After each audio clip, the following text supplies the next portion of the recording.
Toko buah Mugi Barokah dikerumuni pasukan berbaju hijau.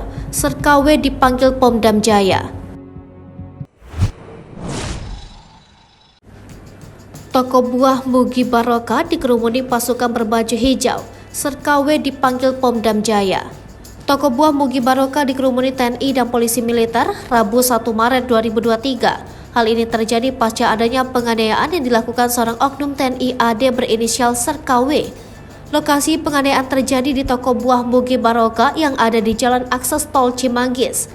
Aksi penganiayaan tersebut viral di Instagram setelah diunggah pada Selasa 28 Februari 2023. Dalam rekaman video itu, diduga oknum TNI itu memukuli seorang pria yang sudah tersungkur di dalam toko.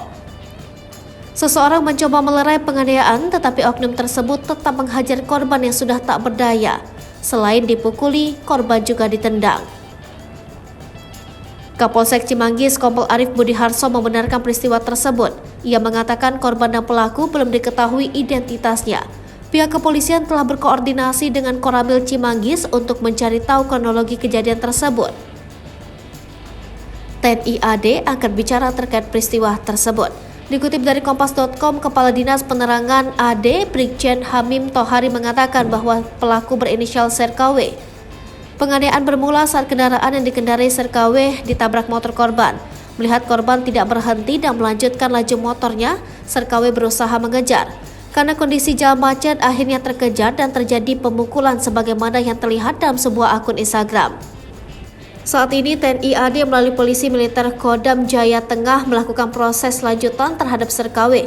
Berdasarkan pantauan Kompas.com di lokasi, sejumlah personil polisi militer berpakaian dinas harian tiba di toko buah Mugi Barokah sekitar pukul 11:22. Mereka kemudian turun dari mobil dinasnya dan langsung disambut oleh pria berpakaian preman yang sebelumnya telah menunggu di lokasi. Setelah itu mereka berbincang dengan sejumlah orang yang berada di dalam toko tersebut. Terdapat 4 mobil beserta motor yang terparkir di area depan toko buah tersebut. 2 di antaranya mobil dinas yang bertuliskan Polisi Militer dan mobil pickup berwarna hijau lumut.